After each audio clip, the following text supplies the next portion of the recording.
big program. We're on location here in Clovis, the home of the Wildcats. I want to thank Coach Fullerton for having us. We talked to Justin Wipskowski last week, and now we're talking to UNM bound Jaden Phillips. Welcome to the program, Jaden. Thanks for having me. Where should we start, man? Like, you guys are, first of all, I'm so impressed with your team here at Clovis. Let's start there, man. What has it been? What's your experience as a Clovis Wildcat been like? It's been unreal. It's kind of sad I was coming to an end.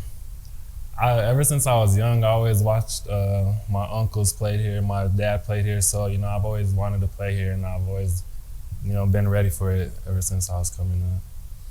That's something that is pretty unique to Clovis, isn't it? Like, I was looking around here earlier, and like, chances are, you can get a locker that a relative had, a younger brother had, an uncle had, the dad had. Like, the family tradition of this program, I would say it rivals any program in the state. Talk about that.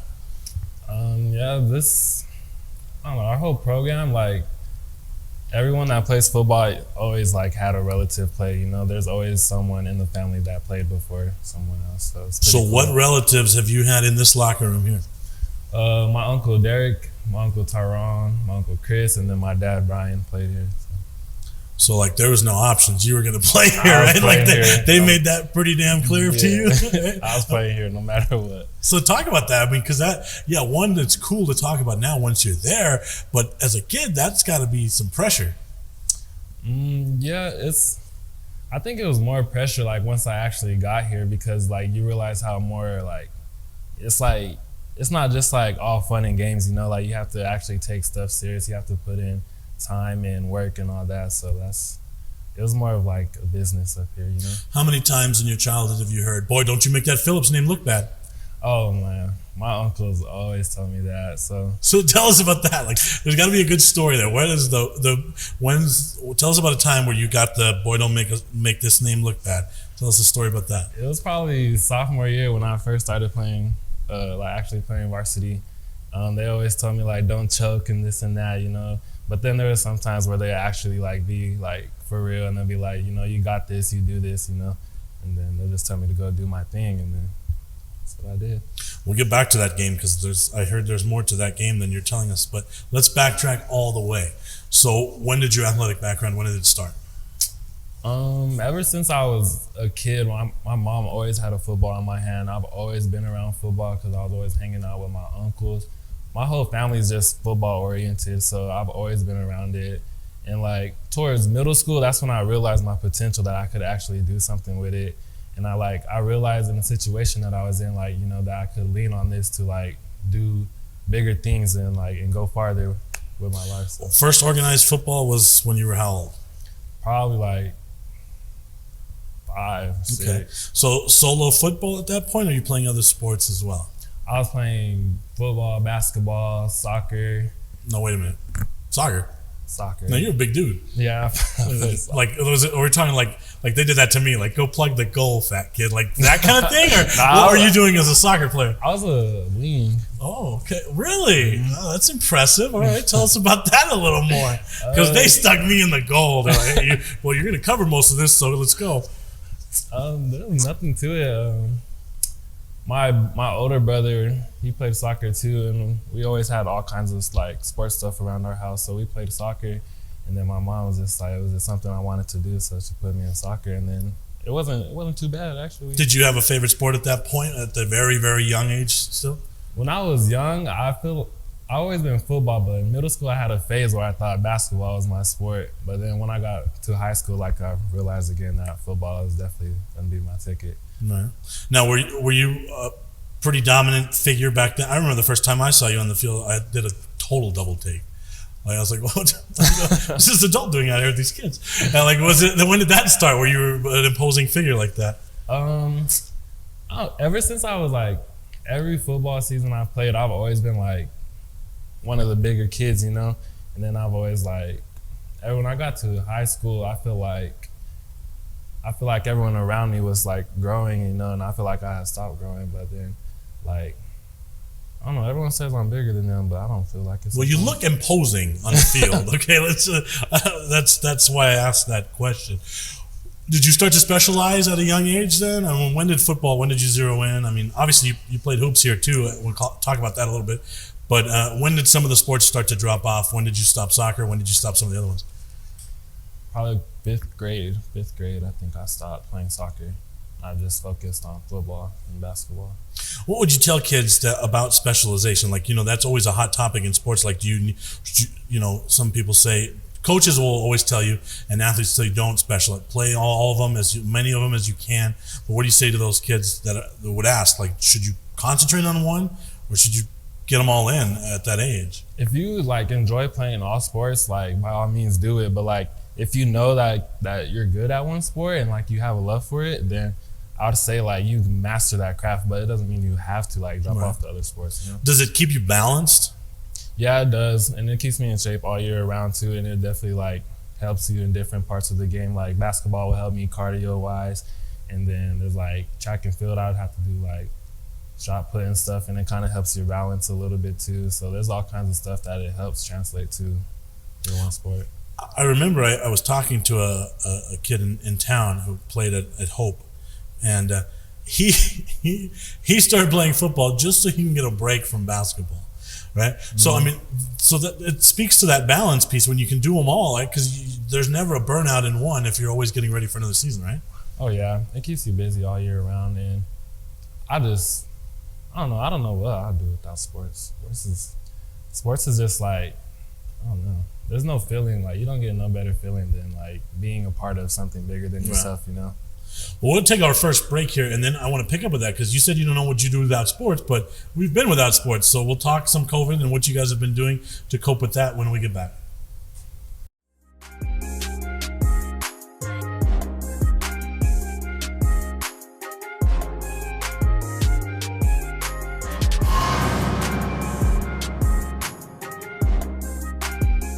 They haven't gone back to more. Racknell is still in there. Throwing on the post pattern. Caught. Down. What a catch at the 25-yard line. That's just a great catch by number 1, Drake Owen. Single running back. And West does get the ball, and he has wide open lane. Let's see if he can make it. He punches it in. Did they get it? Yes! Touchdown, Ben West.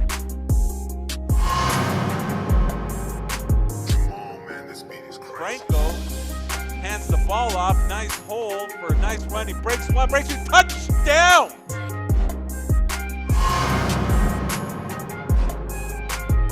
Second down.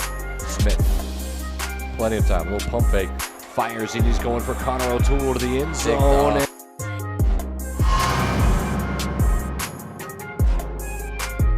Fowler the play fake, throws it out to Colson on the screen. Colson breaks a tackle. 20, you might be going to the house. Touchdown Mustangs.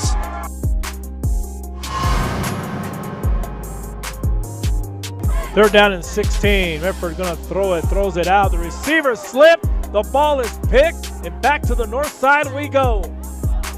And this could go all the way back for a touchdown and into the end zone.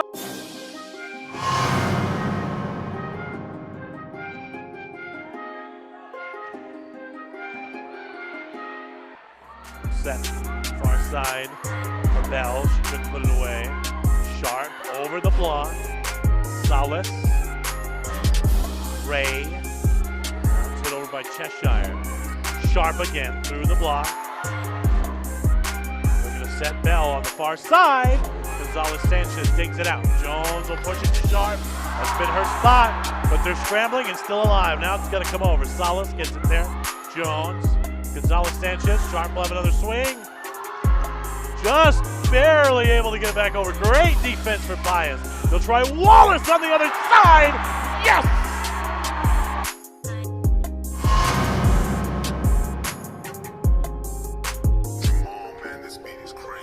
Play fake. Throws. Oh, what a catch by Reggie Colson. Boy, he got whacked and still came down with it.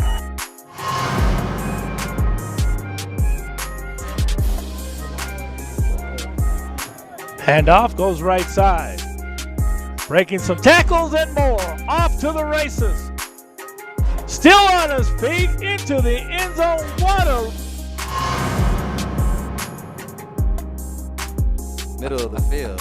It's one of the most impressive things you will ever see. Here's a quick slant, and look at the speed by Altier. Can anybody catch him? A foot race. Altier. What an answer.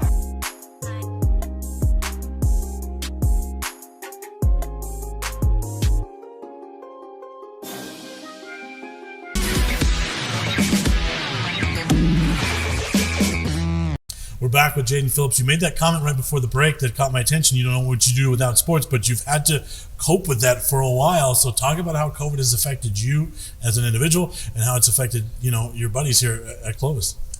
It's affected us a lot.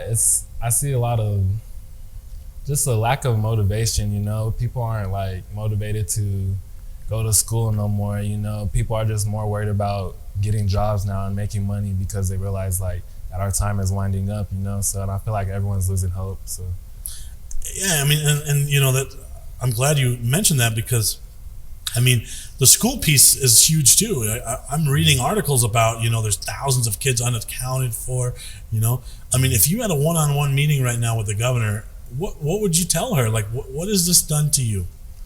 I would just tell her that she's hurting us, and it's just like holding us off, and I feel like she's just dragging us along a little bit, but I feel like she means good, but I feel like it's just hurting us more than it's helping us right now. So I feel like we could really use sports and go back to school and be around people more. And that socialization part of it is huge, right? I mean, people don't realize, you guys aren't around each other as much. How does that affect your mental health? It affects it a lot. I mean, personally, like, my friend group, like, really doesn't expand outside of the team. Like Justin Lepskowski, that's who I'm with like 90% of the time. So like, I'm good. But like for other people, I feel like they relied on, other people, and they can't do that no more because they relied on the socialization and the interactions, to like keep them going.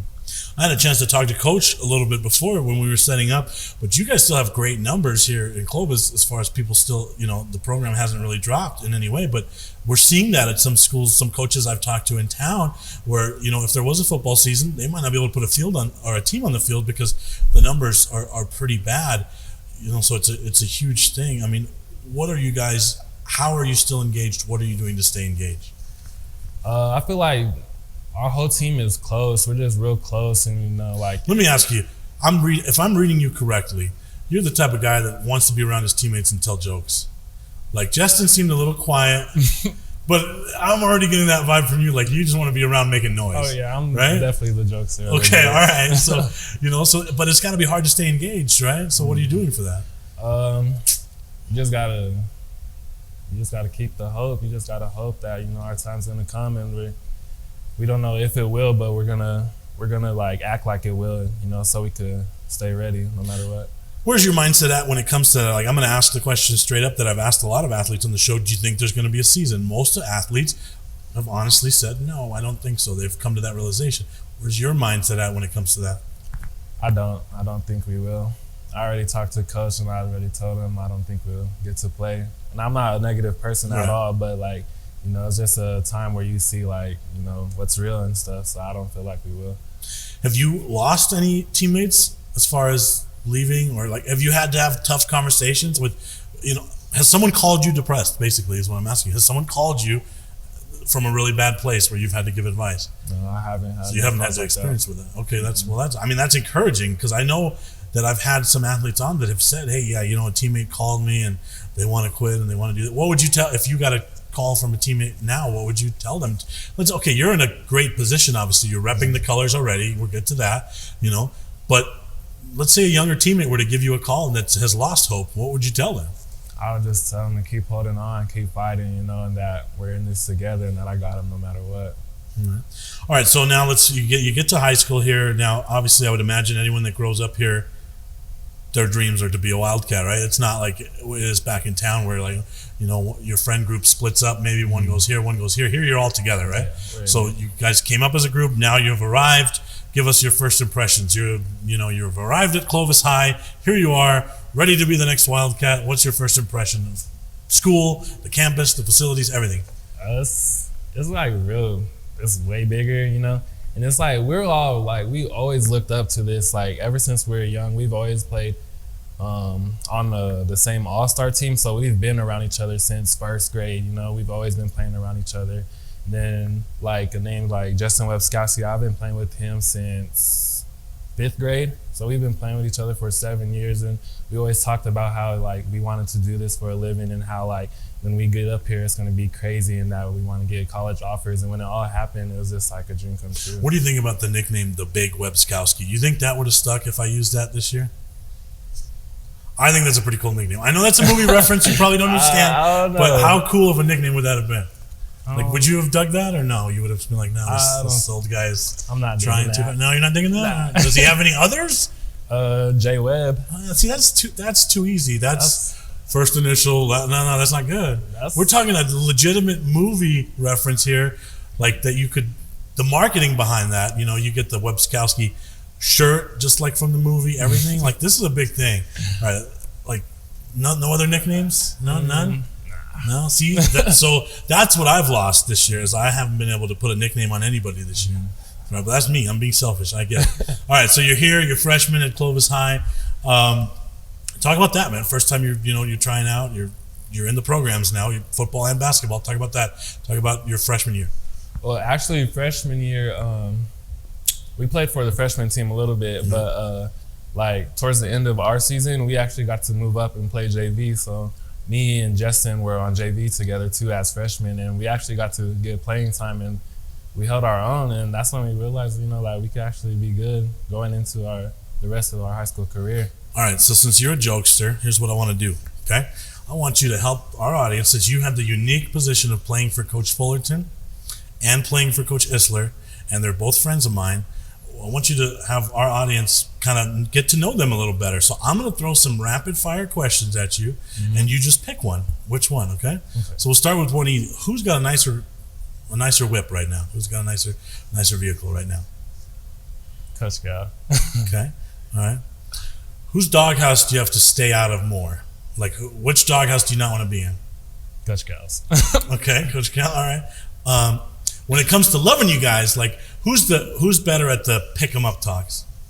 Probably Coach Isler. Okay. All right. Last one now.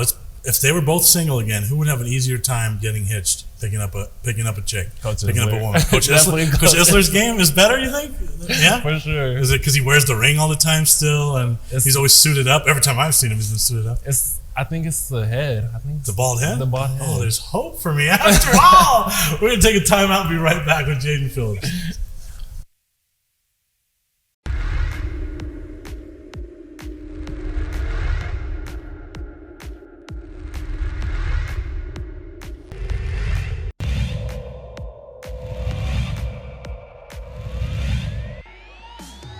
Shoot, they'll get one off, and it'll count high off the window. Oh my gosh. There's a long three. Boom. Bang.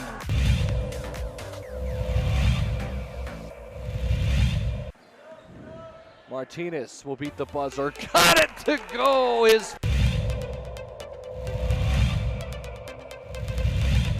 Fork driving kick. Three's in the air. It's good.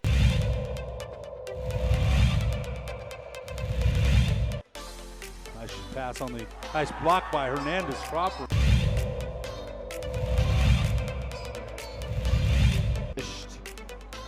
And Brown in the transition.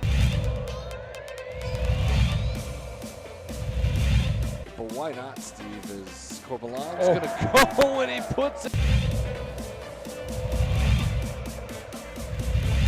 away. And Corbalan wants to put it down. Here comes Screechers. Brown, you can't leave him alone. Put it down.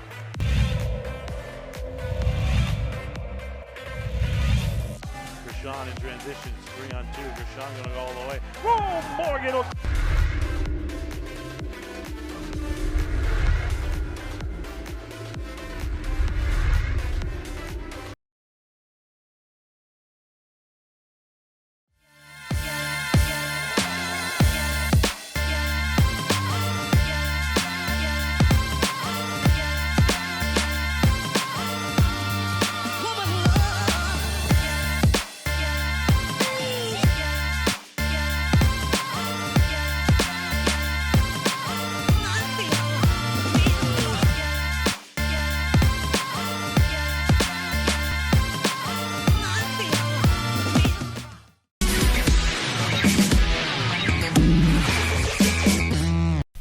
All right, we're back with UNM bound Jaden Phillips here in Clovis, New Mexico. Let's talk about that, because that is not a simple process either. We'll get to that, but let's start out. I always like to ask, who was the first school that you heard from? First school I heard from was Eastern. I talked to Eastern. That was the first college I talked to. And then when that happens, is that a game changer always when the first one comes? Is that okay, this is real, it's happening, I got to put my game into a whole nother level? Talk about that. When I first got it, I was shocked. And like on the cool, I didn't think like I had, D1 colleges later in the picture. So I thought like, Eastern was eventually where I was going to go, but then fair enough, a lot more colleges. Well, Clovis has such a rich history and tradition here. So I mean, I know you guys are all Tech guys. Everyone's a Texas Tech fan here that I've met. But so is D1 always kind of on your mind when you're playing here? It's always been a dream, because I know it's like I think I'd be like the first one in my family to go D1. So I've always wanted.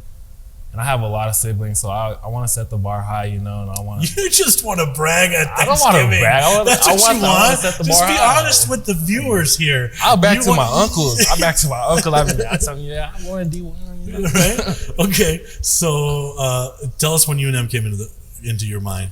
I don't think I started talking to them till the summer after our season. So the summer. Let me ask you this. Let's backtrack a moment.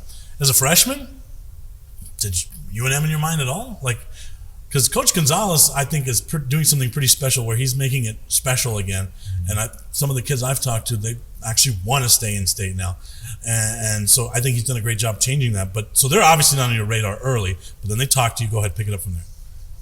No, at first, I didn't even know where UNM. I didn't even know we had. It's a nice place. You should try it. I didn't even know where UNM was yet. I didn't start to know till UNM was probably till I got up here sophomore year, and I heard about Hank Basket going there and stuff. But then after our junior season, when I started talking to them, and I saw like they had a new coaching system up there, and then I got to see how they finished. Actually, their previous season, and it's looking good. They're going in a good direction. So I'm excited to get up there. You committed and then decommitted. So what went into that? Did you think you just rushed into it? Was there something that happened that caused the decommit? Take us through that. It just happened all so fast, and I thought like personally that I made an impulsive decision, So and then I just thought like let me step back for a little bit, and see what's still out there, because you never know what happens. But then like a couple weeks later, I realized I tried to picture myself playing anywhere else, and I was like, no, I couldn't. So. And I had to talk with Coach Gonzalez, and I told him that I wanted to be a Lobo. Talk about a little bit, obviously, your support system that comes into play, right? Family, friends, things like that. I mean, who helps you make those decisions? My grandma and my grandpa, my biggest supporters. They took me in, and I don't know where I'd be without them. So I do this for them. I want to make them happy and proud. All right. So you recommit. How was that conversation like with Coach Gonzalez? He just asked me. It was straight up. He's like, "Do you want to be a Lobo?" And I was like, "Yes, sir." And he's like, "All right, you're a Lobo then." And that's the rest is history, as they say, right? Okay. So you're watching UNM play now. I mean, it's exciting for me, someone that went to UNM and someone that lives in Albuquerque, obviously. And I mean, I've been honest on this program. I never went to a game when Bob Davie was the head coach. I would tailgate, but then I'd leave. And so now I'm watching the game, and I care again, And as someone that went to UNM, well, one, I see kids out there that I got to cover, so that's special. But to see a guy come in and really commit to bringing in-state kids to the program, that's got to be pretty special. I don't know if Coach Davie could have found Clovis on the map, but now you got a guy that really wants to keep all the in-state guys. That's got to be special. Yeah, he cares a lot about in-state, because he was here for a while. I think he grew up in New Mexico. Valley Viking. Yeah, and he cares a lot about his New Mexico kids. He told me that too. So that's really good, because there's a lot of talent in New Mexico. Like, people won't believe it, but there's a lot of talent in New Mexico. Yeah, and just let's take a little detour. So you watched the program from last week. I mean, how silly is it that the most talented kid in the state right now is not being looked at by those two schools? I mean, I think, do they still have a football program in Las Cruces? I'm not even sure, but I know the Lobos still have one. Mm-hmm. But like, how is that kid not on every D1. Like, I watch Mountain West football, and the same thing Jordan Bird's doing at San Diego State, Justin could be doing for any Mountain West program. I mean, and he's a close personal friend of yours. I know that. So talk about that a little bit. How crazy is that he's still up for grabs right now? It's ridiculous to me. You know, me and Justin talked a lot about it. You know, we wanted to play together at UNM, and you know, I tried talking to them and telling them like that. You know, he wanted to go up there and stuff, but I think the planets will align, and I see Cherry and Silver in his future. Yeah, it was just a big goal of ours. We always wanted to play college football together, but it's still like crazy to me that like he don't have New Mexico State or UNM, because you know he's the best like football player in our state. Let's get back to UNM now. You're watching. I mean, I'm assuming you're watching some games here, and you know they have that little at the end of the season. You know, they're getting better game by game, right? And then, I mean, I was fully ready for the possibility of a winless season, you know, because rebuilding is hard, you know, and I think not enough people realize, like, rebuilding is hard, especially when the program's in the ditch like it was. You know, that's a long-term project for Danny Gonzalez. But for them to get that win at the end of the season there, and the way things shaped out with our buddy Isaiah in there, I mean, that's got to be pretty cool to watch from someone knowing that, okay, I got next. I can pick this up where these kids left it off. Yeah, it is crazy. They're doing a good job up there, and me and Isaiah are actually close. So like, and I always known he's a dog, you know, he's a fighter. So like, I knew once he get in, he was gonna do what he does. So that's pretty good to see, and it, like, I'm looking forward to getting up there and being able to. And is that where your mindset's at right now? You know, they've started like. Now, I think what I hope doesn't happen is people just expect win when the next season picks up.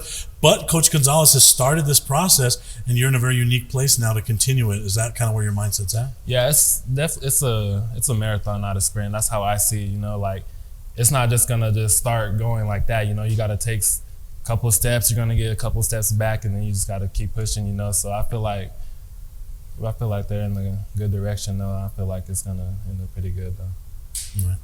Well, we wish you the best of luck, that's for sure. Again, I want to thank Coach Fullerton for having us here in Clovis. I want to thank ProView Network's president, Steve Davis, for allowing us to come down here. And my director, Josh. If Josh says, hey, I don't want to go to Clovis, then this never happens. So definitely shout out to my director, Josh, for driving us down here. And, it took two really special athletes to get us to leave our beautiful Albuquerque studio, but we were really glad we made the trip. Good luck the rest of the way, man. I guess we'll see you on campus at UNM. Thank you for watching, and good night, everybody.